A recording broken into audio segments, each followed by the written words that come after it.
Halo, apa kabar anak-anak? Pastinya sehat semua kan nak?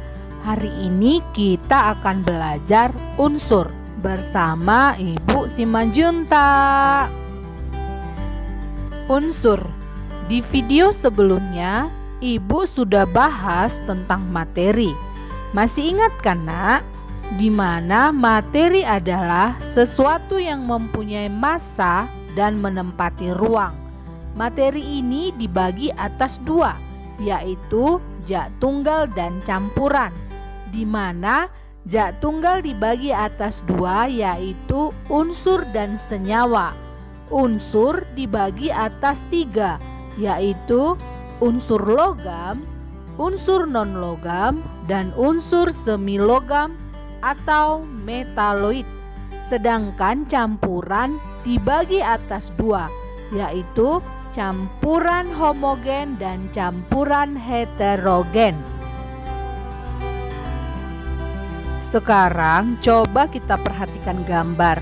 Di sini ada gambar emas, ada belerang, dan yang terakhir silikon.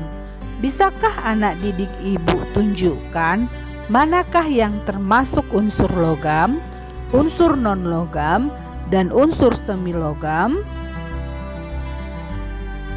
Ibu akan jelaskan satu persatu ya nak, sehingga anak didik ibu akan tahu bagaimana perbedaannya. Yang pertama unsur. Unsur adalah jak tunggal yang paling sederhana dan tidak dapat dibagi-bagi lagi. Dalam kehidupan sehari-hari yang sering kita temui itu contohnya emas, besi, tembaga, belerang, dan sebagainya.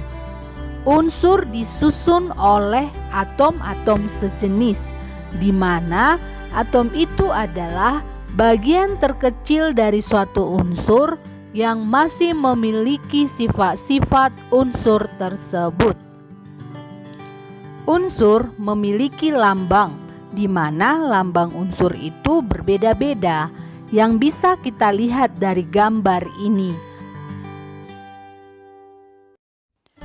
Lambang unsur itu ada aturan penulisannya, sudah ditetapkan secara internasional.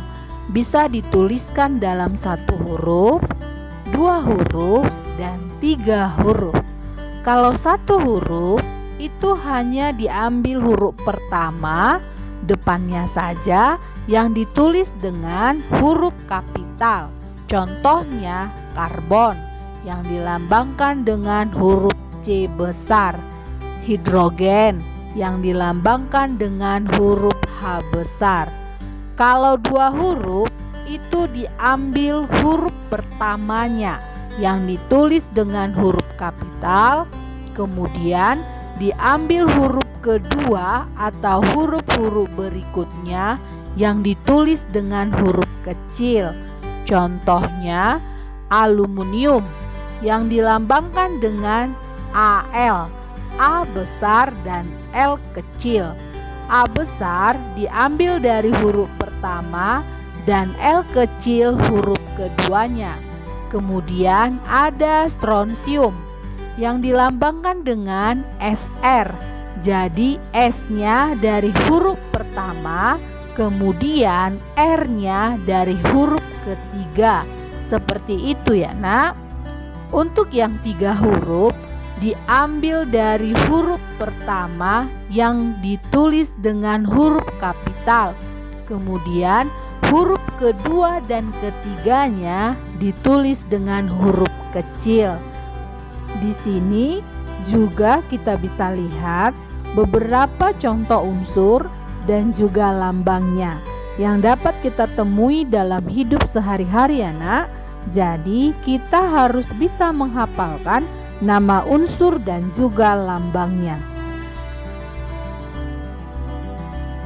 Dalam pengerjaan soal unsur dan lambang unsur sebenarnya mudah ya nak, tapi ada saja soal yang kadang membingungkan karena hampir mirip, misalkan antara kalsium dengan kalium, banyak yang tertukar dalam penulisan lambangnya. Ingat ya nak, kalsium itu lambangnya Ca, sedangkan kalium lambangnya K. Berdasarkan jenisnya, unsur dibedakan menjadi 3, yaitu 1 unsur logam, 2 unsur non-logam, 3 unsur semi-logam atau metaloid. Coba perhatikan sistem periodik unsur ini.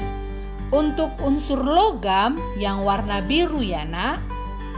Unsur logam memiliki sifat sebagai penghantar panas dan listrik yang baik atau disebut dengan konduktor listrik dan panas.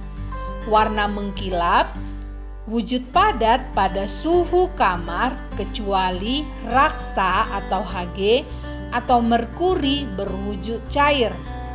Bisa ditempa dan dibengkokkan. Titik didih atau titik lebur tinggi, massa jenisnya tinggi.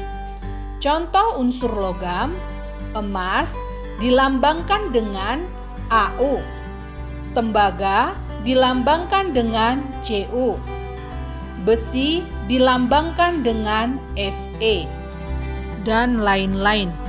Unsur non-logam. Perhatikan gambar sistem periodik unsur ini.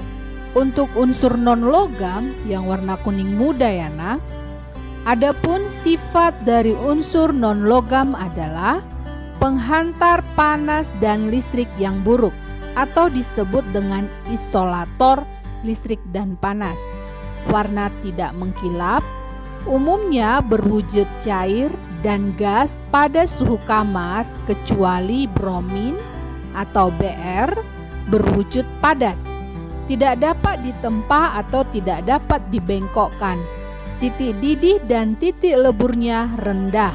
Contoh unsur non-logam, klorin dilambangkan dengan Cl, fosfor dilambangkan dengan P, belerang dilambangkan dengan S, dan lain-lain. Unsur semilogam atau metaloid. Perhatikan gambar sistem periodik unsur ini. Untuk unsur semilogam yang warna kuning tua ya nak. Adapun sifat dari unsur semilogam ini adalah sifatnya di antara sifat logam dan non-logam atau disebut dengan semikonduktor.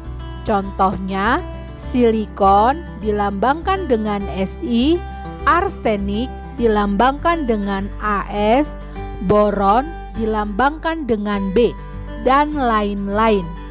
Molekul unsur adalah gabungan dua atau lebih unsur yang sejenis. Contohnya, hidrogen dilambangkan dengan H2, oksigen dilambangkan dengan O2, klorin dilambangkan dengan Cl2, dan lain-lain. Sebagai bahan evaluasi, kerjakanlah soal berikut ini ya nak. Demikianlah pembelajaran kita hari ini. Kiranya bermanfaat bagi anak didik kami. Terima kasih.